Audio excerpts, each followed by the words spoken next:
ทีมงานบ่ได้เข้ามาหาบ่อยเนาะมีอยู่แต่ว่าเพิ่นไปเมื่อวันแล้วเพิ่นมาอยู่มื้อนี้น่ะโดยบ่ได้มีมาเพิ่มเติมเลยบ่ป๊อปมันบ่ได้มีแจ้งข่าวดีเลยบ่ล่ะก็แจ้งอยู่แต่ว่าเพิ่นแจ้งอยู่บางเทื่อก็2 ล้านนี่ได้อยู่2 ล้านเพิ่นให้ไปซื้อครัวตัวบ่ได้มีสำนุครัวป่ะจ้ะมีแต่ว่าตัวเก่าแล้วเด้ไปเปิดอายุแล้วอ๋อตัวรุ่นนั้นว่าหัวบ่แม่นหัวสีน้ำเงินหัวโตสีดำน่ะเสียไฟเข้าเฮือนซะบ่ว่านั่นแหละ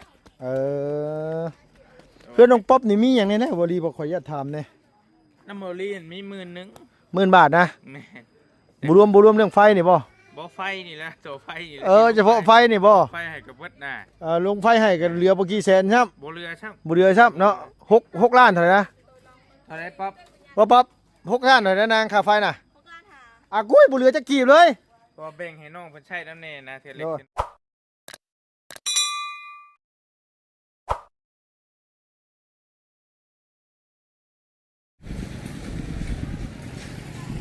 นับเพียงเนาะเปิดคลิปมาพบมาพอกันวันนี้ก็อยู่บ้านสกีพีนเมืองเซโปนแขวงสะเขตอยู่บ้านเฮือนซ่านของน้องป๊อปพี่น้องเอ้ยลุงก็บ่ได้เข้ามาอัปเดตน้องเพิ่นแต่โดนๆเลยเพิ่นเนาะพอดีว่าทั้งนี้ทั้งนั้นก็อยู่ทางบ้านสาวกงมีงานรับผิดชอบอยู่หั่นก็ยังหลายอย่างอยู่ได้เพียงน้อยยังเหลือเฮ็ดบ่อปลาบ่อกบน้ำแน่แล้วก็ช่วงหนึ่งก็ตั้งเสาที่ข้านมาเสร็จหลังคาคอกหมูของสาวของมีน้ำอีกเนาะพี่เนาะก็ยังหลายเวียกอยู่พี่น้องเอ้ยก็ให้สร้างเฮ็ดก็โอ้พี่น้องเอ้ยบ่เป็นการเป็นงานหยังมาแต่ทางใดก็ได้คือเก่าพี่น้องสร้างจักสิว่าจังได๋เนาะพี่เนาะคนดีก็มีคนบ่ดีก็หลายพี่น้องเนาะเข้าสิว่าจังได๋เนาะขี้เหล้าเมาสุราแน่กินแล้วก็เมาไปเอาแต่สิอันนี้เนาะเนาะก็บ่เป็นหยังเพิ่นรับผิดชอบงานเฮาได้ก็ถือว่าโอเคเลยล่ะมื้อเช้าไอ้ลุงเข้าไปแล้วมันรู้สึกว่ามันเบี้ยวๆมันบ่ตรงปกปานใดก็เลยให้ลื้อไม้ทุบไม้เลยมาให้ผ่านพี่น้องบ่รู้ว่าสิไปฮอดขั้นตอนใดทางไอ้ไส้เพิ่นกับเพิ่นเฮ็ดก็ถือว่าโอเคเลยล่ะเนาะเพิ่นเนาะโดยโดนเปิดพี่น้องบ่ได้เข้ามาหาทางน้องๆเพิ่นเนาะโดยกะทักทายสบายดีพ่อแม่พี่น้องเบิดสู่หูสู่คนระหว่างในและก็ต่างประเทศที่เขามารับมาชมช่องมีเงินชาแนลคือเก่าคือเดิมพี่น้องเอ้ยเปิดคลิปมาพบมาพ่อกันแต่อยู่นี่แหละเนาะเงินน้องป๊อปอย่างเนาะแต่ไม่รู้ว่าน้องๆประเทศไหนอยู่จุ๊บพื้นจุ๊บไฟกันคุบอยู่พี่น้องเอ้ยไม่รู้ว่าได้อย่างมากินบุญนะบ่ได้เข้ามาถึงเงินน้องก็บ่ได้คืบหน้าอย่างได้เพียงเนาะมีแต่ว่าตอนนั้นซื้อที่ดินแล้วก็ทางทีมงานสร้างตีนเสามาแต่ว่าเสานี่มาครบหรือบุครบพูดอะบุหูคือกันพี่น้องตัวนั้นมันครบบ่เนาะพี่เนาะมีแต่ว่าถ่ายติดตามเมืองน้ำกันเรื่อยๆว่ามีอย่างแน่แล้วพี่น้องเฮือนน้องป๊อปนี่ก็เป็นอีกเคสหนึ่งที่ทีมงานกำลังให้ความติดตามให้ความมันว่าสนใจเนาะพี่น้องFC ก็เม่นมาอยู่ลุงเฮิมคือบ่ไปอันว่าทายน้องป๊อปเบิ่งแน่ว่าซั่นว่าลุงก็คือจักสิว่าจังได๋เนาะเฮาก็เฮ็ดเวียกอยู่พุ่นแน่แล้วก็บางมื้อเข้ามาแหละทางทีมงานรอกันหลายคนลุงก็เลยโอ้ยเฮา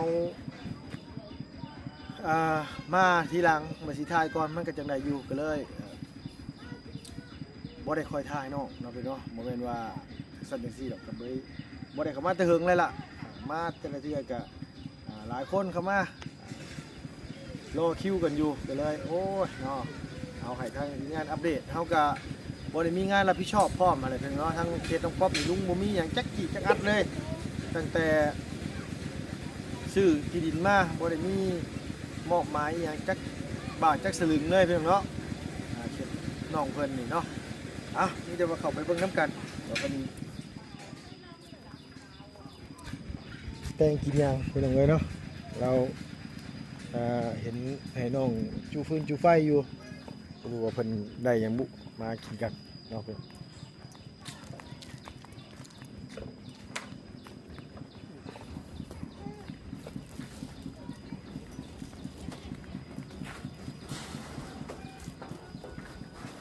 คือเห็นแม่แล้วย่างกันเฮือนเมื่อกี้นี่น้องๆโอ้อยู่พุ่นพี่น้องเนาะเพิ่นมาล่างพักอยู่น้ำสร้าง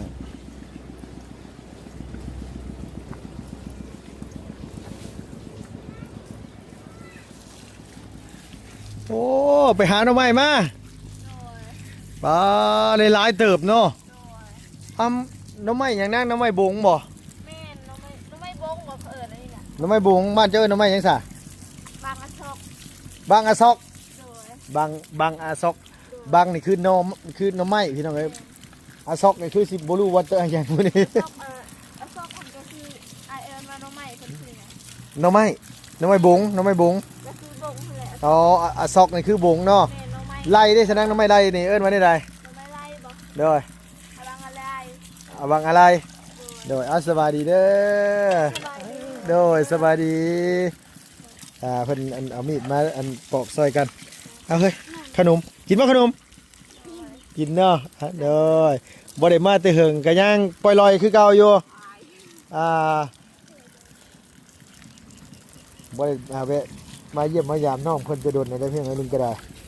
คืบหน้าฮอดขั้นตอนอะไรเด้อเฮือนซานบ้านซอง เขา คือเก่า โดย เอาแล้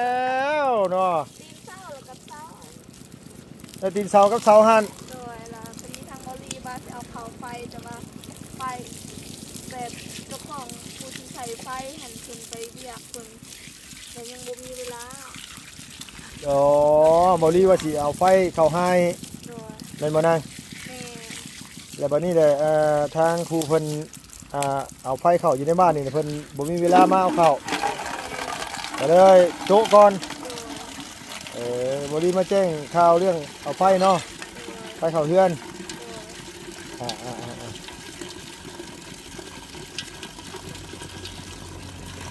น้ำบาดาลนี่ใช่กันจะคนน้องหลานนี่นะ ตาย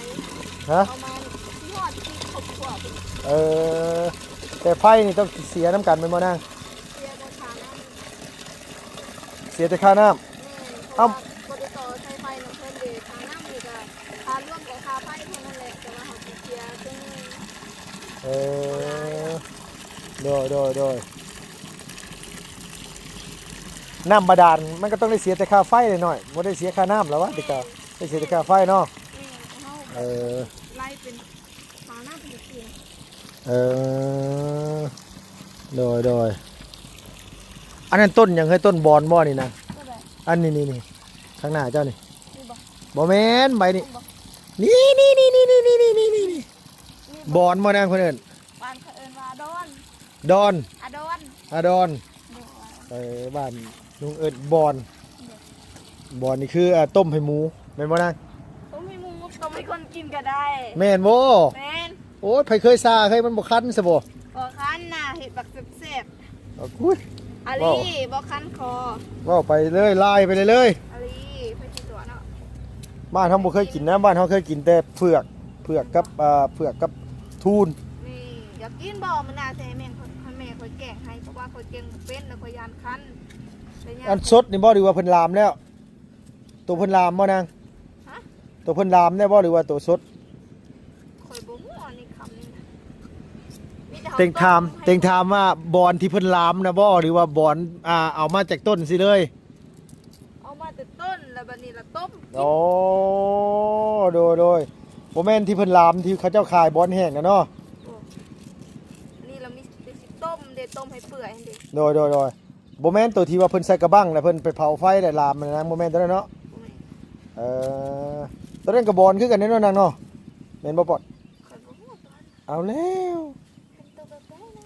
เอาที่เสือเขาเจ้าใส่กระบังไม้แล้วเขาเจ้าไปเฝ้าไฟ คอยเอาสิบ่ฮู้จักซื้อไอ้ห้องนี้ก็ได้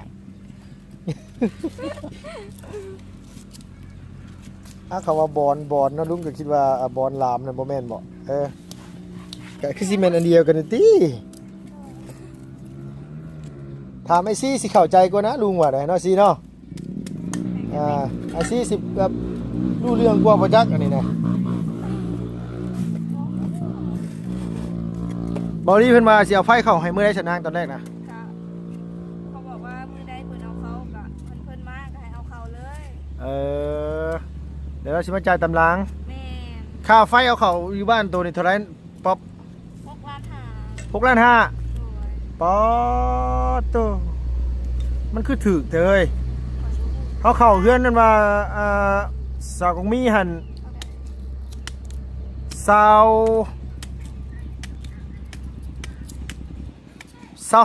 ล้านบ่แม่น26 ล้าน แพงแท้ เอ้ามันบ่ได้แม่นไฟรัดเด้ต่อน้ำเขาได้นะ อ๋อโดย ขอต่อน้ำเพิ่นเนี่ย10 ล้านแล้วก็เอาไฟเข้าน่ะ15 ล้าน โดย 750,000ก็เลยอันว่าอันนี้นี่แท็กซี่วันนี่ได้แพงอีหลีเด้น้องเอ้ยคืองานบ่ได้เข้ามาหาบ่อยเนาะ มีอยู่แต่ว่าเพิ่นไปเมื่อวันแล้ว เพิ่นมาอยู่มื้อนี้น่ะ โดย บ่ได้มีมาเพิ่มเติมเลยบ่ป๊อปมันบ่ได้มีแจ้งข่าวลงข่าวดีเลยบ่ล่ะ ก็แจ้งอยู่แต่ว่าเพิ่นแจ้งอยู่บางเทื่อก็2 ล้านนี่ได้อยู่2 ล้านเพิ่นให้ไปสนุกครัว เอ้าตัวบ่ได้มีสำนุครัวป่ะจ้ะ มีแต่ว่าตัวเก่าแล้วเด้แบบเปิดอายุแล้ว อ๋อตัวรุ่นนั่นว่าหัวบ่แม่นหัวสีน้ำเงินหัวโตสีดำน่ะ แม่น ตัวรุ่นก้อนๆน่ะ โดย รุ่นโบราณน่ะเนาะ แม่น รุ่นโบราณไม่ใช่ไหม แต่รุ่นพ่อเขายังอยู่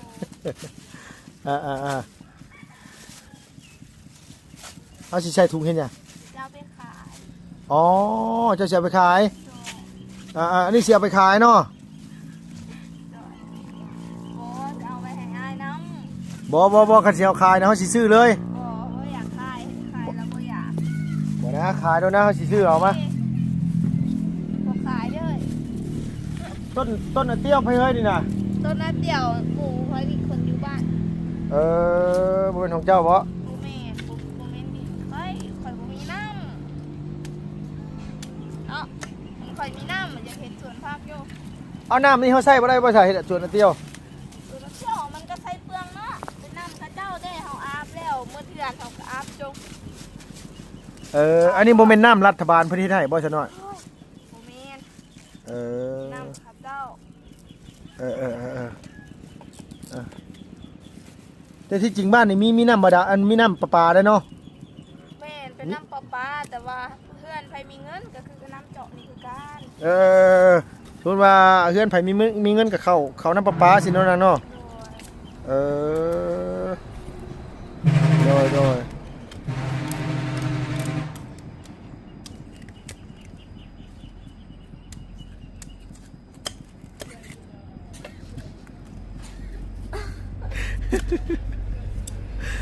ตุนในพี่น้องเอ้ยเฮือนน้องจะชื่อดินเด้เหิงยังบ่ฮอดใช้อยู่ยังบ่ฮอดขั้นตอนอายุอันนี้ แม่น วาสนาสิได้เฮือนใหม่นำหมู่บ่ปบตัวนี้บ่นางบ่ ก็คือดับ เฮ้อบ่คือบ่นาง แม่น ว่าปิดตาน้อยใจเถ แต่ อะ ละปีหันอลีได้วัยรุ่นแต่ละปีหันปีนี้เคยต้องได้เด้อรถคันหนึงอลี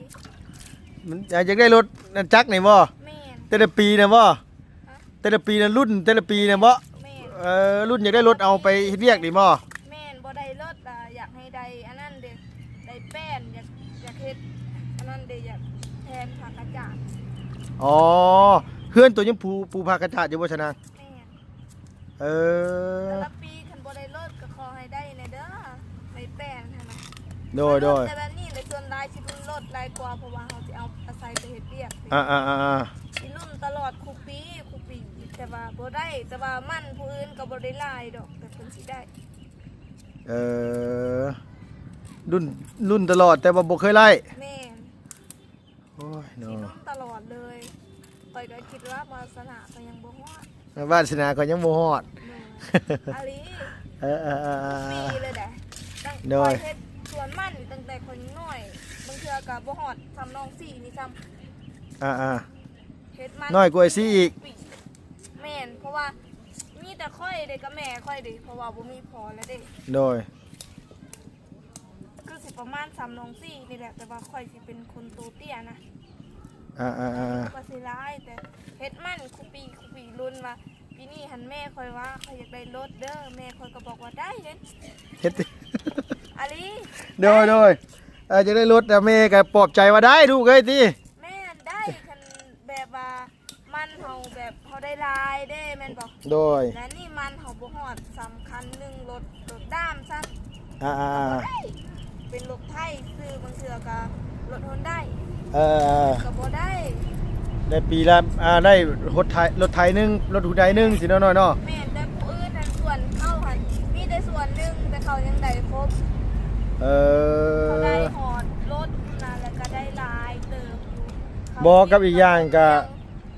บางเทื่อเจ้าเฮ็ดแต่ละปีเจ้าเฮ็ดหม่องเก่าตลอดมันก็บ่งามเลยลูกหล่ะมันนี่ แม่นมองเก้า มันต้องเฮ็ดหม่อง แม่นผู้อื่นก็คือกันเพราะว่าจุบ้านค่อยนี่แบบมันหายากอีกนะ อ๋อดินมันบ่มีเลยเนาะนางเนาะ แม่นเขาเฮ็ดคูปีแต่เขามี อ่า เขามีรถขี่แต่เขาบางเทื่อแล้วเขากินเพิ่นก็พอเพียง เข้าหันประมาณเข้าสิกินกันยังบ่เพียงพออันนี้ เขากินกับเพียงพอบ่เท่าสิเขาสิกินกับบ่พอเพียง แม่นพอก็บ่ถึก มึนตึบเลยเนาะถึกแล้วค่อยก็เลยคิดว่าวาสนาเขายังบ่พอ โดยยังบ่ฮอดเนาะ แม่น วาสนายังบ่ฮอด แม่นเขาก็ลุ้นมันเป็นเรื่องผู้อื่นหั่นหาก็เฮ็ดบางเทื่อเพิ่นก็เฮ็ดแบบคู่เฮาคือกับเฮาคือกันเขาก็พอกินยังก็ได้แล้วเป็นยังเฮาคือบ่ได้ โดยน้อยใจได้หน่อยเนาะก็มีแน่นอนอยู่ได้คนเว้ย ก็น้อยใจบางเทื่อก็ให้ผู้เดียวก็มีเป็นยังเฮาคือบ่ได้ โดย แต่ก็ถึงเฮาสิให้มันก็คือเก่า มันช่วยยังบ่ได้เนาะ แม่นเวลาเฮาเมื่อยเฮาก็ให้เวลาบ่เมื่อยปานใดก็คือว่าปกติ ด้วยก็แนวแบบผู้สิเว้าคือกันก็แบบว่าจะเป็นหยังผู้อื่นผู้มีเฮาคือว่าบ่มีเฮ็ดบ่เมื่อย คนเฮามันสิเอาคนอื่นมาเปรียบเทียบใช่เฮาก็เป็นทุกข์ทั้งปีเลยเว้ยทั้งว่าแท้ คอยเอาผู้อื่นมาเปรียบเทียบเอ้ย คิดว่าผู้เขาบ่มีกูเฮาก็ยังมีน่ะนาง คันเฮาบ่ได้เฮ็ดมันก็ใครแน่แม่นบ่อันนี้เฮาเฮ็ดแต่ไปจังมันเฮาหัวน้อย โดยมันเฮาคือบ่งามแม่นบ่ แม่น อ่า แต่ว่าต้นพันงาม บ่ลี่มาบ่ล่ะแม่นบ่เพิ่นว่าฮะ เพิ่นมาบอกว่าอ้าวไปเลี้ยวเตือแม่เลี้ยวเตือแล้วสินี่กล้วยเตือใช่ เพิ่นว่าได้นะเพิ่นว่าบ่ลี่มา แบบนั้นแหละเพราะว่าเขามาปุ๊บนี่เฮาบ่ได้แล้วแบบก็ถ้าถามมันเสียใจก็เสียใจอยู่แต่ว่าแบบมันเคยแล้วเด้อันนี้เฮาเคยแล้วเฮาเคยบ่มี โดย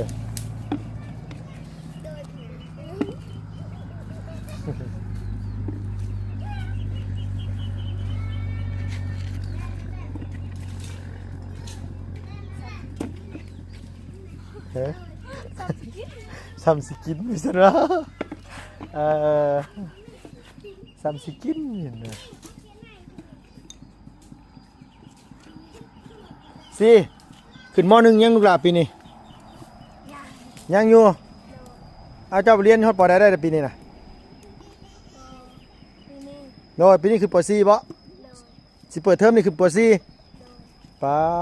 โตขันขึ้นม.1นี่ซ้ำไอ้ป๊อปพอดี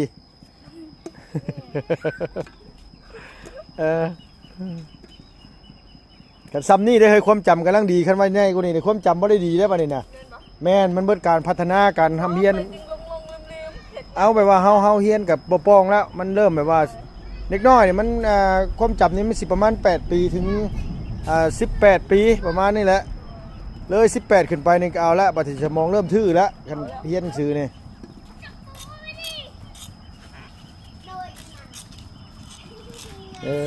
เฮ็ดแล้วก็เก็บกวดข้างในดีรอ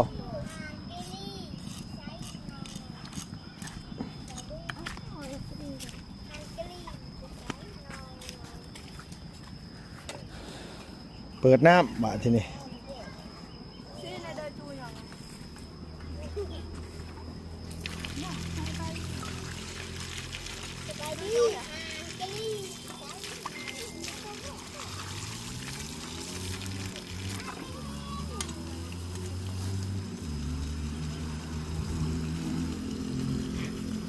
เอาไปต้มมาเนี่ย แม่น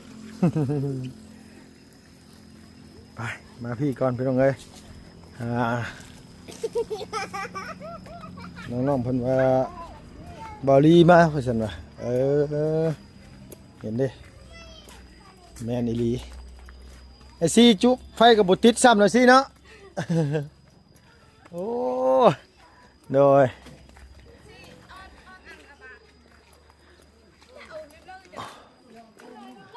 ไฟก็บ่ติดฮะกำลังเลยนะกำลังเลยมาแม่โดยกำลังต้มหน่อไม้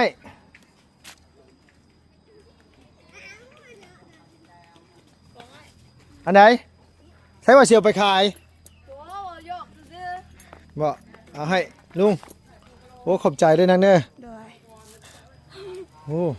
เจ้ามาเมื่อท่านพูดช่ำเจ้าน่ะ ทาต้มก่อนเด้อ โดยสบายดีเด้อเจ้าสบายหรือเจ้าถ่ายกินตัวต้มว่าฉันว่า จะให้แต่ผู้เดียวแล้วบ่ได้เลย ก็อันมาซาเนาะคิดว่าอายยังบ่มาเทื่อละต้มทาก่อนซะ โอ้ ให้กินตัว ช่วงหลังๆไม่ผมเริ่มสลับสีเลยบ่ ตามกาลเวลา โดยพอดีแวะมาเยี่ยมน้องเพิ่นพอได้มาแต่เฮิงเติบแล้วเสียวไฟเข้าเฮือนซะบ่ วันนั้นนั่นแหละ เพื่อนน้องป๊อปนี่มีหยังแน่ๆบ่ดีบ่ขออนุญาตถามแน่ น้ำโมลีนมี10,000 10,000 บาทนะ แม่น บ่รวมเรื่องไฟนี่บ่ บ่ไฟนี่แหละโซไฟนี่แหละ เฉพาะไฟนี่บ่ ไฟให้กับเบิดน่ะ ลงไฟให้กันเหลือบ่กี่แสนครับ บ่เรือช่าง บ่เหลือครับเนาะ6ล้านเท่าไหร่นะ เท่าไรป๊อป ว่าป๊อป6ล้านเท่าไหร่นะนางค่าไฟน่ะ พวกการหา กุ้ยบ่เหลือจักกีบเลย พอแบ่งให้น้องเพิ่นใช้น้ำแน่นะเทื่อเล็กเทื่อน้อยสิบ่พอทำได้ บ่พอซ้ำแล้วคันแบ่งดีเลยก็บ่พอแล้วเล่ไปอยู่แล้วเจ้า เป็นได้แต่เพิ่นมาได้ไหน วันอาทิตย์ขึ้นมา สร้างไฟคนไหนนางสร้างไฟอยู่บ้านดงนี่บ่ แม่ ผู้เดียวกันนั่นติ บ่คันว่าคนที่ข่อยเอาเข้าเฮือนเสามีอันว่าเฮือนสโลแค่หันบ่นั่นน่ะซ่าบ่ดีเลยไฟซ่าดีดอกจักเดือนบ่รู้ว่าสิได้จักเดือนแล้วว่ะ คนว่าเดือนหนึงบ่ เดือนหนึงก็ปกติเอาสิเก็บให้ยังอีกอะน่ะ เอาไปขายแล้วเนาะ เอาไปขายใช่ เดี๋ มั้ ยวย ลูกค้ามาเอาไปเรื่อยๆสิบ่ขายเลยเจ๊งเอาได้ พอดี อย่างก็สิ บ่มีนอกสาวเด้อ ก็สิเก็บให้หยังน่ะ เก็บเอาไปขาย ไปขาย แล้วสิเก็บให้เจ้าข่อยฮู้อยู่ อ๋อต้มรส นี่ก็เมื่อแล้วก็แวะกินคือเก่าอยู่ ให้หมูมีหม่องต้ม โอ้ ต้มรส เอาไปให้ไปกิน เอาไปให้ไผต้มหมูมีไผต้มได้ ต้มเลยสิมากิน เออ ดอก ยันเบิด บ่ว่านบ่เบิดก็บ่เอาบ่กินสิยากหยังเนาะ นั่นแหละก็แล้ว เบิดเลยก็แล้วหมอนี่ ตอนต้ม อันนี้นี่เฮ็ดยังไงนี่บ่เดี๋ยวสงสัยตั้งแต่มาผู้ ครัวเพิ่น ฮะ เป็นครัว อ้าว แม่เราเฮ็ดตัวนั้นเด้ ป๊อบเฮือนครัวบ่แท้บ่นางนี่เฮือนครัวบ่นี่น่ะ แม่อาลีพักก็ จะต้มรส ตลกและป๊อบไว้ ไอ้บ่เฝ้าเมื่อตอนแรกไอ้ก็ไปมาเอาเด้อ กินแล้วนะเว้ย เฮือนครัวบ่ฉันลุงเห็นสงสัยแต่ตอนแรกผู้ใดบ่ได้เป็นเฮ็ดหยังว่าสิหาหยังก็คือบ่เห็นซะดอกเอาโอเคจ้ามีแต่ว่าลุงขออนุญาตจบคลิปก่อนสบายดีเด้อนางเด้อ สบายดีเด้อ เด้อ เดินทางปลอดภัยเด้อขอให้เจ้าอวยพร เจ้าพี่น้องเอ้ยเนาะสบายดีเด้อบ่ดีเด้อโดยบ่มีแนวคืบหน้าเลยว่าซั่นว่าบ่ดีแล้วว่ามีแต่มื้อเดียวหั่นค่าไฟฟ้าสิเข้าเฮือนน้องนี่ก็แทบจะบ่เห็นฝุ่นแล้วพี่น้องเอ้ยทั้งนี้ทั้งนั้นก็โอ้ยคือบ่มีแน่อันก้อนใหญ่ๆเลยนะพี่น้องเนาะจัก500-600 ดอลลาร์หรือว่าเป็น1,000 ดอลลาร์นี่สิพอได้ซื้อไม้ซื้อตอกสั่งมาให้น้องเพิ่นตั้งเฮือนตั้งซานคือหมู่คือพวกเขาแน่หลายเดือนได้นี่จนว่าไทยดินก็จนว่าดินแน่นเมื่อไรฝากพี่ฝากน้องแน่ให้สดให้ซอยกันคนละเล็กละน้อยพี่น้องเอ้ยเพื่อตั้งเฮือนเป็นเฮือนเป็นซ่านน้ำมูเนาะก็ดูตัวน้องเพิ่นอยู่ดอกลุงกระไรนี่มีเวลาโอกาสแวะเข้ามาเนาะก็เลยแวะมาเยี่ยมมายามน้องเพิ่นขอบคุณในหลายพี่น้องอยู่ดีมีแห้งอยู่เจ็บอยู่จนน้ำลำไม่รวย สุขภาพพานามัยแข็งแรงนะพี่น้องสำหรับคลิปนี้ไปแล้วพี่น้องบ๊ายบายสวัสดีเด้อ